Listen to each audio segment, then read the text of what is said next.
하나님 말씀 보시겠습니다. 하나님 말씀은 에베소서 1장 8절에서 14절까지의 말씀입니다. 에베소서 1장 8절에서 14절까지 말씀, 제가 한 절, 여러분이 한 절 같이, 길지 않으니까 우리 다 같이 함께 읽겠습니다. 에베소서 1장 8절에서 14절까지. 네, 화면이 안 되시면 성경 있으신 분들이 큰 소리로 읽어주시기 바랍니다. 에베소서 1장 8절부터 14절까지 읽겠습니다. 하나님은 우리에게 모든 지혜와 청명을 넘치게 주셔서 그리스도 안에서 미리 세우신 하나님의 기뻐하신 뜻을 따라 하나님의 신비한 뜻을 우리에게 알려주셨습니다. 하나님의 계획은 때가 차면 하늘과 땅에 있는 모든 것을 그리스도 안에서 그분을 머리로 하여 통일시키는 것입니다. 하나님은 그리스도 안에서 우리를 상속자로 삼으셨습니다. 이것은 모든 것을 자기의 원하시는 뜻대로 행하시는 분의 계획에 따라 미리 정하신 일입니다. 그것은 그리스도께 맨 먼저 소망을 둔 우리로 하여금 하나님의 영광을 찬미하는 사람이 되게 하시려는 것이었습니다. 여러분도 그리스도 안에서 진리의 말씀, 곧 여러분을 구원하는 복음을 듣고서 그리스도를 믿었으므로 약속하신 성령의 날인을 받았습니다. 이 성령은 하나님의 소유인 우리가 완전히 구원받을 때까지 우리의 상속의 담보이시며 우리로 하여금 하나님의 영광을 찬미하게 하십니다. 아멘. 성령의 날이라는 제목으로 말씀을 전하겠는데요. 여러분, 우리가 성경을 읽을 때 이해하는 틀이 세 가지가 있습니다. 성경을 그냥 읽으시면 잘 이해가 안 되시는데 이 세 가지 툴을 가지고 읽으시면 이해하는 데 도움이 됩니다. 첫 번째 툴은 뭐냐면 컨텍스트와 텍스트라고 하는 건데, 그때 그 당시 2000년 전에 이 말씀이 어떻게 주어졌는지라고 하는, 그러니까 지금 주어진 게 지금 쓴 게 아니잖아요. 2000년 전에 쓰여진 거잖아요. 그러면 그 당시 어떤 상황에서 이런 말씀이 나온 것인가, 이거를 보는 것, 이게 첫 번째입니다. 그래서 성경은 이중적인 의미가 있는데 그때 2000년 당시에도 의미가 있었지만 오늘날도 의미가 있습니다. 그런데 먼저는 그때 당시에 왜 이 말씀이 나왔는지를 이해하는 것이 중요하고요. 두 번째는 전후 문맥을 보는 겁니다. 한 절만 딱 따서 그것만 보면 이단에 빠지기 쉽습니다. 그래서 앞뒤로 이 말씀이 앞의 문장과 뒤의 문장과 어떻게 이어지는가. 만약에 하나님께서 원수를 용서라고 했을 때 그냥 용서해야 되는 건지, 어떤 앞에 어떤 이유를 가지고 말씀하시는 건지를 우리가 보는 것이죠. 그래서 두 번째 툴은 전후 문맥을 보는 겁니다. 그다음에 세 번째 툴은 뭐냐면, 혹시 이 말씀과 같은 내용이 다른 본문에 또 있지 않나. 그래서 성경은 66권이잖아요. 그래서 이 말씀이 신약의 말씀이지만 구약에도 나올 수가 있고, 또 신약 중에서도 에베소서에 있지만 고린도후서에도 나올 수가 있고, 그래서 이런 내용들이 어디에 또 나와 있나, 그래서 왜 거기에도 이런 말씀이 나와 있는지 이것을 이해하면 성경을 이해하는 데 도움이 많이 됩니다. 조금 어려우셨나요? 그러면 세 가지 다 못하신다면 첫 번째 것만이라도 이 말씀이 이때 당시 2000년 전에는 왜 주어졌는지, 그러면 오늘날엔 이 말씀이 어떻게 나한테 적용될 것인지, 이거를 생각하면서 읽으시면 은혜가 되는데, 자, 여러분, 에베소서는 사도 바울이 어디에서 썼다고 그랬죠? 로마 감옥에서. 누구한테요? 에베소 교인들한테. 그런데 에베소 교회는 어떤 상황이라고 했습니까? 우상이 가득한, 우상을 섬기는 도시에서 박해가 있다고 했습니까? 없다고 했습니까? 아주 강한 박해가 있었습니다. 그러니까 이 도시에서 교회를 다닌다고 하는 것은 뭐예요? 목숨을 내놓고 다녀야 되는 그런 상황. 그런데 교회 내부적으로는 또 어떤 문제가 있었죠? 유대인 성도들과 이방인 성도들 간에 알력이 있었던 그런 상황입니다. 자, 그런 상황에서 사도 바울이 감옥에서, 굳이 감옥에 있는 것도 힘든데 편지 쓰는 게 어렵다고 했잖아요. 종이도 없고. 그런데도 굳이 편지를 썼단 말이죠. 자, 그런데 오늘 9절 말씀 한번 다 같이 읽어보시겠습니다. 9절 다 같이 읽겠습니다. 그리스도 안에서 미리 세우신 하나님이 기뻐하시는 뜻을 따라 하나님의 신비한 뜻을 우리에게 알려주셨습니다. 자, 감옥에서 굳이 정말 힘들게 편지를 보내는 바울이 하는 말이 뭐냐면, 그리스도 안에서 미리 세우신 하나님이 기뻐하시는 뜻을 따라 하나님의 신비한 뜻. 무슨 뜻이요? 신비한 뜻. 영어로 하니까 mysterious ways라는 것. 여러분, 우리가 미스테리하다 이런 말 쓰잖아요. 그러니까 한마디로 말하면 무슨 말이에요? 이해 불가능. 세상적인 이 세상에서는 이해할 수 없는, 어디에서만 이해가 가능한 거예요? 그리스도 안에, 교회에서만 이해할 수 있는, 그러니까 세상에서는 이해할 수 없는 신비한 뜻이다라는 거예요. 그러니까 여러분 이걸 알기 위해서는 어디로 가야 돼요? 교회로 나와야 된다. 여러분 아까 말씀드렸죠. 에베소 교회 상황이 어땠다고요? 우상 숭배 지역에 박해가 있고, 그렇죠? 그리고 교회 안에서는 유대인과 이방인의 알력이 있고, 그러니까 교회 가고 싶어요, 안 가고 싶어요? 안 가. 그렇다 그렇게 크게 안 가고 싶어요. 예, 예, 안 가고 싶은 마음이 든단 말이에요. 박해도 있고. 그때 사도 바울은 얘기하는 거예요. 당신들이 이런 상황에서 반드시 교회 나와야 되는 이유가 있는데, 그것은 뭐냐면 신비한 하나님의 뜻을 들을 수 있는 곳이 교회밖에는 없다. 세상 어디에서도 이건 들을 수 없는 이야기다. 그래서 여러분 교회 안에서 들을 수 있는 신비한 하나님의 뜻이 있다는 거예요. 여러분 궁금하신가요? 예, 이거는 세상에서 들을 수 없다는 거예요. 자, 그것이 뭐라고 얘기하냐면, 자, 그래서 이 편지를 쓴 이유는, 내가 감옥에 있지만 부디 여러분들한테 이 편지를 쓰는 이유는 당신들이 박해 속에서도 교회 안에 그런 알력 속에서도 반드시 교회로 나와야 합니다 라고 이야기하는 겁니다. 자, 그러면 10절에 한번 보실까요? 하나님의 신비한 뜻이 뭔지 10절 다 같이 읽어보시겠습니다. 하나님의 계획은 때가 차면 하늘과 땅에 있는 모든 것을 그리스도 안에서 그분을 머리로 하여 통일시키는 것입니다. 자, 여러분 여기 재미난 단어가 나오죠. 10절 처음에 뭐라고 돼 있어요? 하나님의 계획은. 자, 여러분 하나님 계획 알고 싶으세요? 안 알고 싶으세요? 알고 싶으시죠? 근데 점치려고 하신 거 아니죠? 내일 뭐가 어떻게 될까 이런 거 말고, 하나님이 도대체 무슨 계획을 가지고 날 만든 거냐, 그리고 하나님 앞으로 이 세상을 어떻게 하실 거냐, 이 계획을 알고 싶잖아요. 근데 사도 바울은 지금 그 이야기를 하는 겁니다. 하나님의 계획은, 할렐루야. 자, 그럼 잘 들으세요. 하나님의 계획이 뭐냐 하면, 본문을 다시 한번 띄워주세요. 보면 하나님의 계획은 첫 번째가 뭐냐니까, 때가 차면. 자, 무슨 말이에요? 하나님의 계획에는 때가 있다. 정해진 때가 있다. 이것을 영어로 하면, 헬라어로 하면은 크로노스와 카이로스라고 하는 겁니다. 여러분 크로노스라는 시간이 있고 카이로스라는 시간이 있어요. 크로노스는 뭐냐면 물리적인 시간입니다. 1초, 2초, 3초 이렇게 지나가는 것을 크로노스라고 얘기해요. 그냥 지금 지나가는 거죠. 그런데 카이로스는 뭐냐면 주관적인 시간이에요. 똑같은 1초, 2초인데 뭔가 의미가 있어요.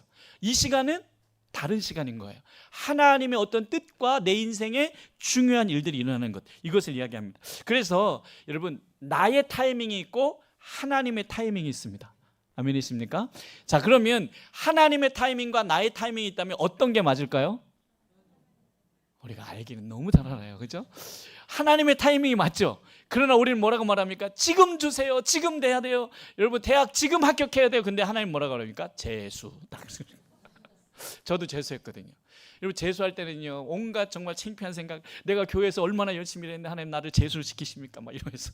그런데 재수 시키셔서 제가 통신대를 갈 수 있었거든요. 여러분 하나님의 타이밍과 내 타이밍이 부딪힐 때 우리는 당황스럽습니다. 지금 돼야 되는데. 여러분 근데 신기한 건 뭐냐면, 왜 아브라함이 100세의 아기를 낳아야 했을까요? 하나님이 100세를 꼭 채워야 되는 이유가 있었다는 거예요.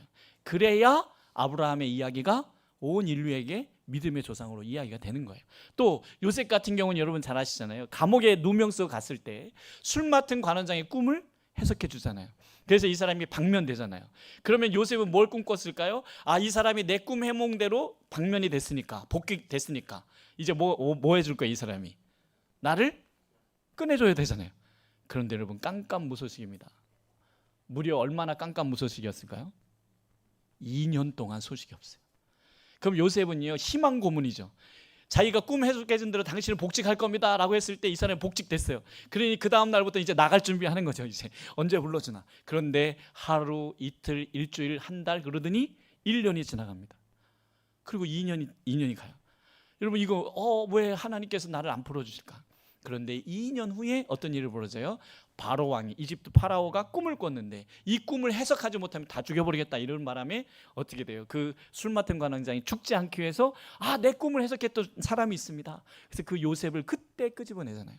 여러분 2년 전에 요셉이 술 맡은 관원장이 자유케 해줬으면 어떻게 됐을까요? 누명은 벗고 나왔지만, 감옥에서 나왔지만 여전히 신분이 뭐예요? 노예잖아요. 노예. 그냥 다시 노예로 돌아가야 되잖아요. 그런데 2년을 기다렸다가 하나님의 때에 풀어주니까 어떻게 됐어요? 총리가 돼버렸잖아요. 애굽의 총리가 됐잖아요. 그러니까 여러분 하나님의 때가 더 정확한 거예요. 아멘이십니까? 요셉이 2년 동안 얼마나 감옥에서 답답했겠어요. 빨리 안 불러주나. 근데 2년을 기다리게 하셨단 말이죠.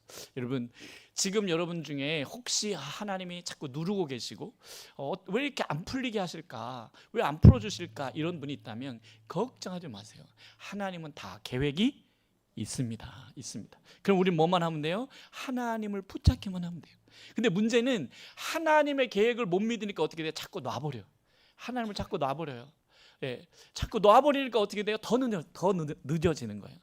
그러니까 안 되는 것 같고 눌리는 것 같고 하나님이 안 도와주는 것 같아도 계속 하나님을 붙잡으면 어떻게 될까요? 때가 되면 된단 말이죠. 그런데 그걸 못 기다리고 놔버렸다가 다시 잡았다 놨다가 잤다 이러면 어떻게 돼요? 그만큼 늦어진다라고 하는 겁니다. 그래서 중요한 건 하나님의 계획 첫 번째가 뭐예요? 때가 차면 때가 있습니다. 여러분, 목욕탕에 가면 다 때가 있습니다. 하나님의 때는 정확합니다. 아멘이십니까? 우리가 상상하지 못할 만큼 디테일하고 정확하세요. 그래서 하나님의 계획대로 될 것입니다. 아멘이십니까? 그 두 번째, 그 다음에 때가 차면 그 다음에 뭐가 된다는 거예요? 하늘과 땅에 있는 모든 것을 그리스도 안에서, 말씀 다시 한번 띄워주시면, 네, 전화 왔습니다. 자, 말씀 띄워줄 수 있나요? 제가 다시 한번 읽어드리면 이렇습니다. 때가 차면 하늘과 땅에 있는 모든 것을 그리스도 안에서 그분을 머리로 하여 통일시킨다. 이게 또 뭔 뜻일까요? 이게 한마디로 말하면요, 마지막 때가 되면 예수님 앞에 예수님을 머리로 해서 그 모든 것들이 그 밑에 엎드린다는 거예요. 아멘이십니까? 이 말은 무슨 말일까요? 지금 박해가 있지만 여러분 결과를 알고 믿으십시오. 여러분은 승리할 것입니다. 아멘이십니까? 결국에는 예수님의 머리로 모든 것이 통일될 것입니다. 여러분, 그 말을 거꾸로 하면요, 그리스도에 속하지 않은 사람은 어떻게 된다는 거예요? 결론은 심판과 멸망이라는 거예요. 그러니까 이걸 알고 믿으면 지금 힘들고 어려워도 견뎌낼 수 있다는 거예요. 여러분, 아무리 힘들고 어려워도 떠나시면 안 돼요. 교회를 떠나시면 안 돼요. 그것은 결국 심판과 고난만 있을 뿐이에요.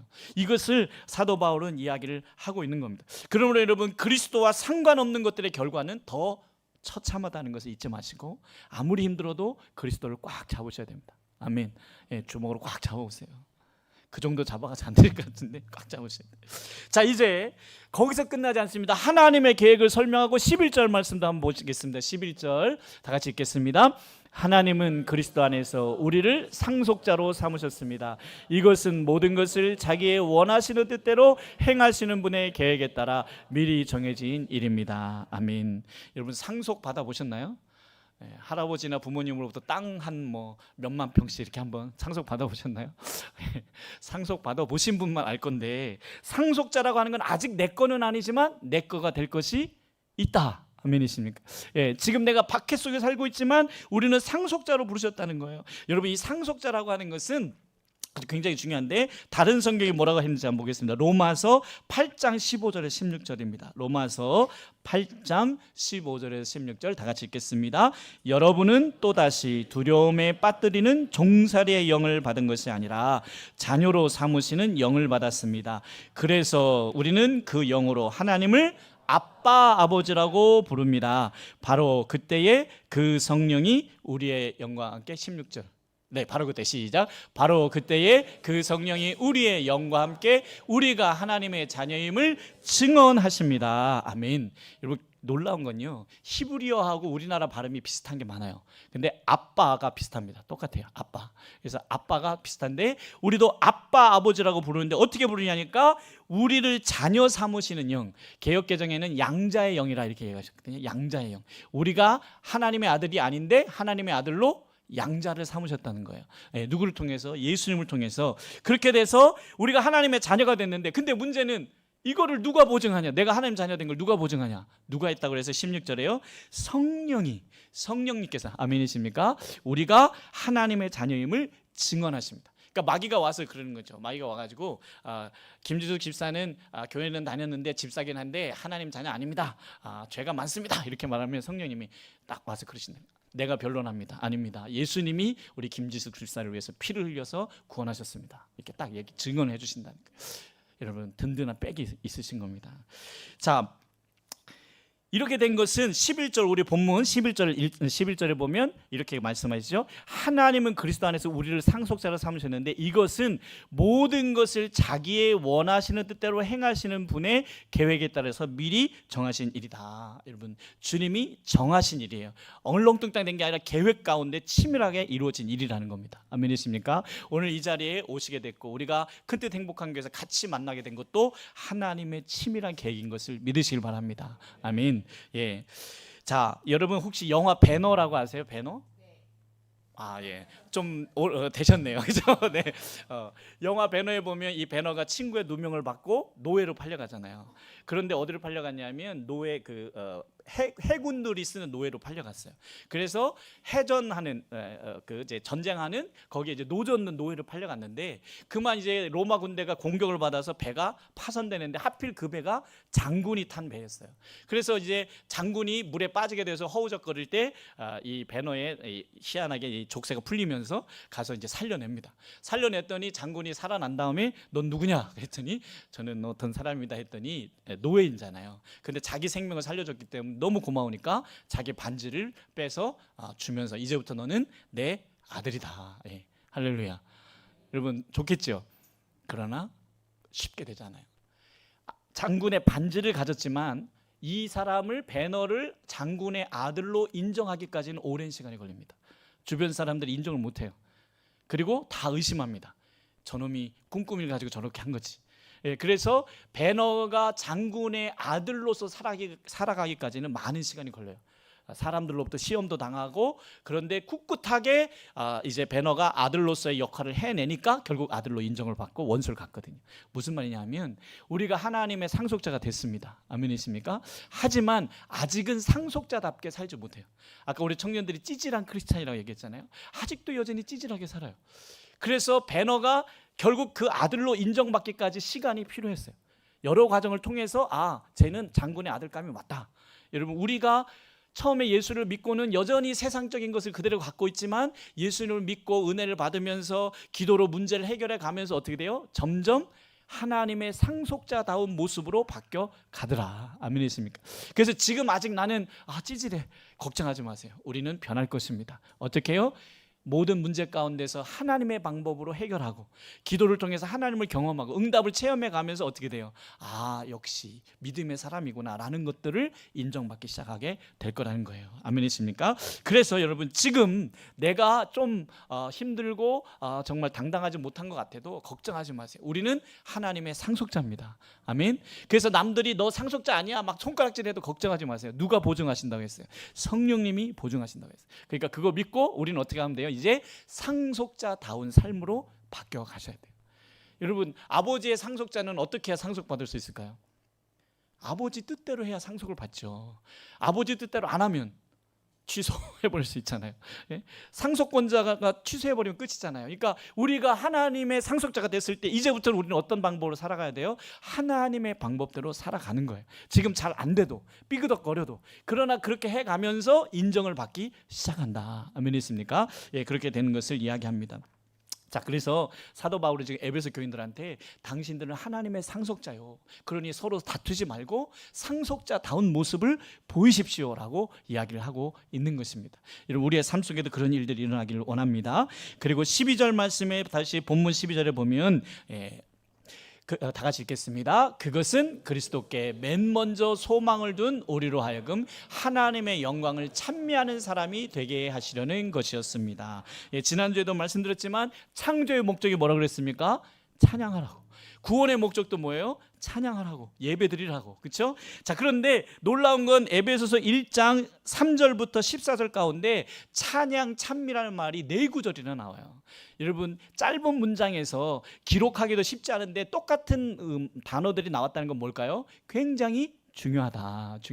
자, 여러분 우리 3절 말씀 한번 다 같이 읽어보시겠습니다. 3절 시작. 우리 주 예수 그리스도의 아버지신 하나님을 찬양합시다. 하나님께서는 그리스도 안에서 하늘에 속한 온갖 신령한 복을 우리에게 주셨습니다. 그 다음에 6절입니다. 6절. 그래서 하나님이 하나님의 사랑하시는 아들 안에서 우리에게 거저 주신 하나님의 영광스러운 은혜를 찬미하게 하셨습니다. 12절. 그것은 그리스도께 맨 먼저 소망을 둔 우리로 하여금 하나님의 영광을 찬미하는 사람이 되게 하시려는 것이었습니다. 14절입니다. 이 성령은 하나님의 소유인 우리가 완전히 구원을 받을 때까지 우리의 상속의 담보이시며 우리로 하여금 하나님의 영광을 찬미하게 하십니다. 아멘. 여러분, 네 구절이나 찬미해야 된다, 하나님의 영광을 찬미해야 된다라고 이야기를 하고 있습니다. 그런데 여러분, 놀라운 것은요, 찬양은 아무나 할 수 있는 게 아니에요. 노래는 아무나 부를 수 있지만 하나님이 받으시는 찬양은요, 누구만 할 수 있어요? 상속자만 할 수 있어요. 상속자의 삶을 누리는 사람, 즉 은혜를 경험하고 삶의 문제 가운데 하나님 앞에 부르짖어서 응답받고, 그래서 하나님이 나를 사랑하시는구나, 하나님의 나의 하나님이시구나, 이걸 깨달은 사람들만 찬양할 수 있는 거예요. 여러분, 성악가가 와서 찬송가를 부를 수는 있죠. 그러나 하나님은 관심이 없어요. 하나님의 상속자가 아니면 그 찬양은 관심이 없어요. 그러나 음정박자 다 틀려도 하나님의 자녀가 찬양하면 하나님은 귀를 쫑긋 세우신다. 여러분, 여러분의 손주들이 노래를 잘하나요, 못하나요? 그건 여러분 생각이고 남들이 들을 땐 더럽게 못해. 그런데 할머니 할아버지는 우리 손주가 제일 잘한대, 제일 잘해. 왜요? 내 새끼니까. 그렇죠? 하나님도 내 새끼의 찬양을 들으신단 말이에요. 예. 그래서 여러분, 우리는 찬양을 아무나 하는 거 아니에요. 하나님을, 예수님을 구주로 영접한 사람들만 찬양을 할 수 있는 거예요. 그러니까 이 찬양을 우리는 하나님 앞에 드려야 한다. 아멘이십니까? 예, 그런 것입니다. 자, 그 다음에 이제 마지막 다섯 번째입니다. 13절 말씀, 본문 13절 다 같이 읽겠습니다. 여러분도 그리스도 안에서 진리의 말씀, 곧 여러분을 구원하는 복음을 듣고서 그리스도를 믿었으므로 약속하신 성령의 날인을 받았습니다. 자, 성령의 날인이 뭘까요? 날인. 여러분, 뭐 문서 같은 거 쓰시면 뭐예요? 도장 찍었다, 도장. 예, 도장. 이것을 이제 개역개정에서 성령으로 인치심을 받았다. 예, 인치심이란 말이 우리 어르신들은 더 낫지만 젊은이들한테는 날인이 더 이해가 되거든요. 그래서 성령으로 날인을 받았다, 도장을 찍었다. 여러분 머리에 다 도장이 있다는 거예요. 아멘이십니까? 사실은 저는요, 제 아내하고 연애 시절에 제가 진짜 도장으로 얼굴에 찍었습니다. 넌 내 거, 이렇게. 예, 바로 지워버리더구만요. 네. 자, 다른 성경 한번 보겠습니다. 요한복음 16장 7절에서 8절입니다. 요한복음 16장 7절에서 8절 다 같이 읽겠습니다. 그러나 내가 너희에게 진실을 말하는데 내가 떠나가는 것이 너희에게 유익하다. 내가 떠나가지 않으면 보혜사가 너희에게 오시지 않을 것이다. 그러나 내가 가면 보혜사를 너희에게 보내주겠다. 그가 오시면 죄와 의와 심판에 대하여 세상의 잘못을 깨우치실 것이다. 아멘. 자, 예수님 뭐라고 하시냐면 내가 너희를 떠나는 게 유익하다. 여러분, 예수님이 떠나는 게 유익해요? 같이 계시는 게 유익해요? 같이 계셔야 되잖아요. 근데 예수님 아니에요. 내가 떠나는 게 너희한테 유익하대요. 왜냐하면 내가 떠나야 누가 오시냐면 보혜사 성령님이 오신다는 거예요. 그럼 여러분, 왜 이게 그럴까요? 예수님은 뭘 갖고 오셨어요? 육체를 갖고 오셨잖아요. 십자가에 죽기 위해서. 그래서 예수님은 여기 계시면 다른 곳에 있을 수 있어요, 없어요? 없잖아요. 그래서 예수님은 십자가에 죽으시고 승천하신 다음에 누가 오시는 거예요? 영이신 성령님이 오시면 이제는 어디든지. 할렐루야. 그래서 저는 이렇게 기도합니다. 내 안에 계신 성령님, 지금 호주에 있는 제 큰아들 준홍이에게 임재하여 주옵소서. 이렇게 기도합니다. 여러분, 내 안에 계신 성령님 호주에도 임재하십니다. 할렐루야. 예. 그래서 성령님께서 오시는 게 유익하다. 자, 그분이 오셨죠. 자, 요한복음 20장 22절입니다. 요한복음 20장 22절 시작. 이렇게 말씀하신 다음에 그들에게 숨을 불어넣으시고 말씀하셨다. 성령을, 자, 권면이에요, 명령이에요? 명령이에요. 예수님께서 명령하셔서 성령을 받아라. 받아야 된다, 안 받아도 된다? 받아야만 한다는 거예요. 받아야만 한다. 그래서 이건 단회적이에요. 여러분, 이건 성령 세례를 의미합니다. 성령 세례는 한 번 받는 거예요. 할렐루야. 언제요? 예수님을 영접할 때, 예수님 믿을 때 성령님께서 임하시는 겁니다. 그 다음에 에베소 5장 18절 말씀입니다. 에베소서 5장 18절 시작. 술에 취하지 마십시오. 거기에는 방탕이 따릅니다. 성령의 충만함을 받으십시오. 아멘. 여러분, 술에 취하지 마십시오. 아멘. 아멘 소리가 작네요. 자, 여러분, 술 취하지 말라 그러면서 성령의 충만을 받으라 그랬어요? 받으십시오라고 했어요. 이거는 권면이에요. 왜냐하면 성령을 일단 받은 다음에는 구원을 얻었기 때문에 성령 충만을 못 받아도 구원과는 상관은 없어요. 그러나 성령 충만하지 않으면 신앙생활이 제대로 안 됩니다. 그래서 술과 성령을 비교했어요. 왜 그랬을까요? 똑같아. 술 취한 것과 성령 충만이 비슷해요. 술 취하면 노래를 그렇게 많이 합니다. 성령 충만하면 노래를 합니다. 예, 술 취하면 말을 그렇게 많이 해요. 했던 말 또 하고 했던 말 또 하고. 성령 충만하면 간증을 많이 합니다. 계속 말해요. 예, 술 취하면 춤춥니다. 그죠? 성령 충만하면 춤춥니다. 춤춰. 술 취하면 기분 좋아요, 안 좋아요? 어떻게 알아요? 네, 성령 충만한 기분 좋아요, 안 좋아요? 근데 왜 똑같을까요? 술 취함과 성령 충만함이 왜 똑같을까요? 내 힘이 아니다. 술의 힘이에요. 술의 힘으로 기분 좋아. 그래서 술 깨고 나면 머리 아프고 더 기분 나쁘고, 그렇죠? 그런데 성령은 성령의 힘으로 취하면 어떻게 돼요? 기분 좋은데 계속 기분 좋다. 그래서 술 취함과 성령 충만이 비슷해요. 남의 힘이야. 술의 힘을 빌릴 거냐, 성령님의 힘을 빌릴 거냐. 할렐루야. 그래서 여러분 성령 충만을 받으십시오. 이건 지속적으로 받아야 돼요. 할렐루야. 그래서 수련회 끝났다고 끝이 아니에요. 계속 기도하셔야 돼요. 나에게 성령 충만함을 주십시오. 아멘이십니까? 자, 그 다음에 14절, 오늘 본문 14절을 보니까 이 성령은 어떻게 됐냐면 14절에 보니까 이 성령은 하나님의 소유인 우리가 완전히 구원받을 때까지 우리 상속의 담보가 되신대. 담보. 아멘이십니까? 그러니까 여러분 우리의 담보예요. 할렐루야. 여러분 우리가 뭐라고 성령님이 우리의 보증이 되시고 담보까지 되어주신다. 예, 놀라운 일이죠. 자, 그 다음에 우리 이제 인치심에 대해서 우리 한 군데 더 보겠습니다. 고린도후서 1장 22절. 고린도후서 1장 22절 시작. 하나님께서는 또한 우리를 자기의 것이라는 표로 인을 치시고 그 보증으로 우리의 마음에 성령을 주셨습니다. 여러분 그래서 다른 성경에는 성령이 아니고는 예수를 주라고 시인할 수 없다. 여러분 옛날에 뭐 공산당들이 그랬다잖아요. 예수님 사진 놓고 이거 밟고 가면 살려주고 안 밟고 가면 죽인다. 여러분 같으면 어떻게 하시겠어요? 저는 이런 생각을 좀 해봤어요. 아니 그 자리에선 밟고 나중에 가서 회개하면 되지 않을까? 여러분 어떻게 생각하세요? 그 자리에서는 그냥 밟고 가고 나중에 가서 하나님 잘못됐어요 회개하면 되지 않을까요? 물론 그럴 수도 있겠지만 그러나 주님 뭐라고 말씀하세요? 사람들 앞에서 너희가 나를 시인하면 나도 너희를 시인할 것이고 너희가 사람들 앞에서 나를 부인하면 나도 너를 부인하리라. 그러니까 너무 웃기잖아요. 이 사진 밟으면 안 죽이고 뭐 안 밟으면 죽이고 웃기잖아요. 하지만 그게 중요하다는 거예요. 하나님은 우리의 고백과 우리의 행위를 받으신다는 거죠. 아멘이십니까? 자, 그래서 주님이 표로 인치시고 성령을 주셨습니다. 그 다음에 계시록 7장에도 나오는데 계시록 7장 3절 다 같이요.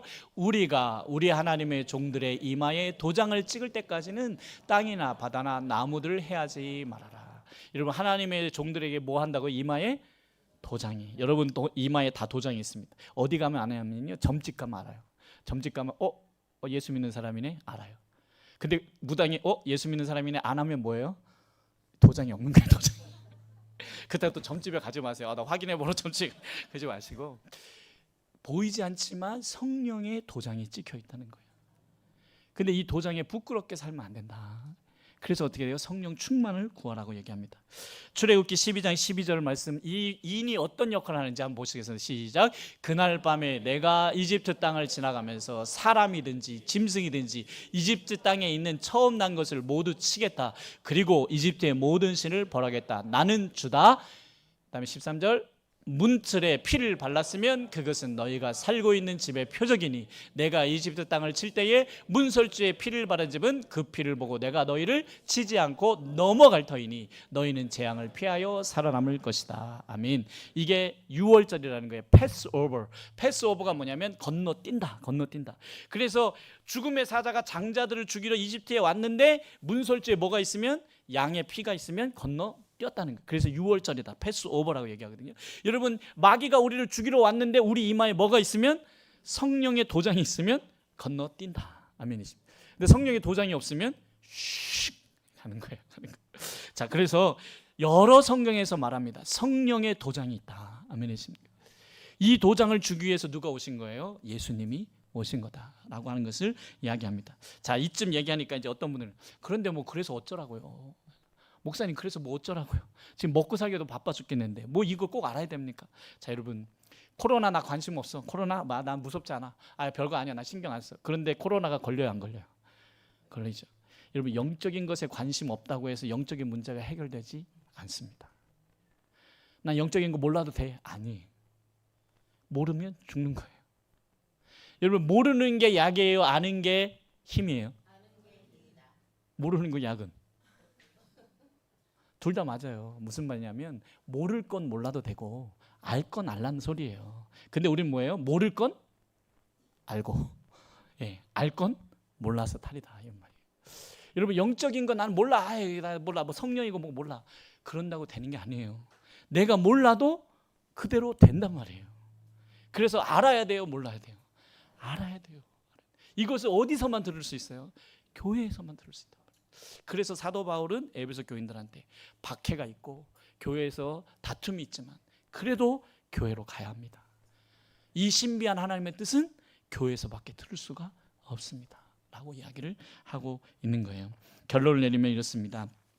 세상적으로 고달프고 신앙의 박해가 있지만 영적인 하나님의 신비한 뜻과 계획이 있음을 믿으시고, 아멘이십니까? 견뎌내시고 성령의 나를 받은 하나님의 상속자로 살아가야 돼요. 근데 여러분 이런 거 있잖아요. 회장님 아들이야. 근데 같은 룸메이트야. 근데 맨날 돈 없다 그러고, 나 힘들다 그러고, 야, 밥 좀 사주라 그래서, 그래서 가난한 줄 알고 막 밥 사줬더니 나중에 알고 봤더니 회장님 아들이야. 짜증 나요, 안 나요? 짜증 나죠. 하나님의 상속자들인데 맨날 힘들다고, 맨날 죽겠다 그러고. 그러니까 세상 사람들이 짜증 나요, 안 나요? 성도들 때문에 짜증 난다는 거예요. 아니 너 하나님 아들이라며. 근데 왜 맨날 죽겠다 그러고, 맨날 힘들다 그러고, 교회 안 간다 그러고.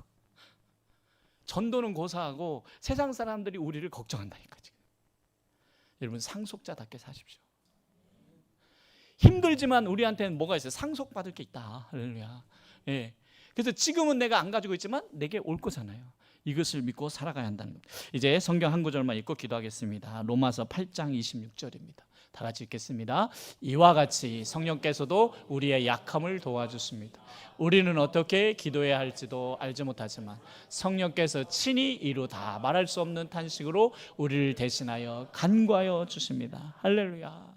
아니 도대체 우리가 뭘 하고 성령께서 이런다는 거예요. 여러분 놀랍지 않으세요? 우리가 기도를 할 줄 너무 힘들어서 기도도 안 나와. 그런데 누가 우리를 대신해서 탄식하신다는 거예요. 성령님께서 우리 김석규 성도님을 대신해서 탄식해서 기도하고 계시다. 할렐루야.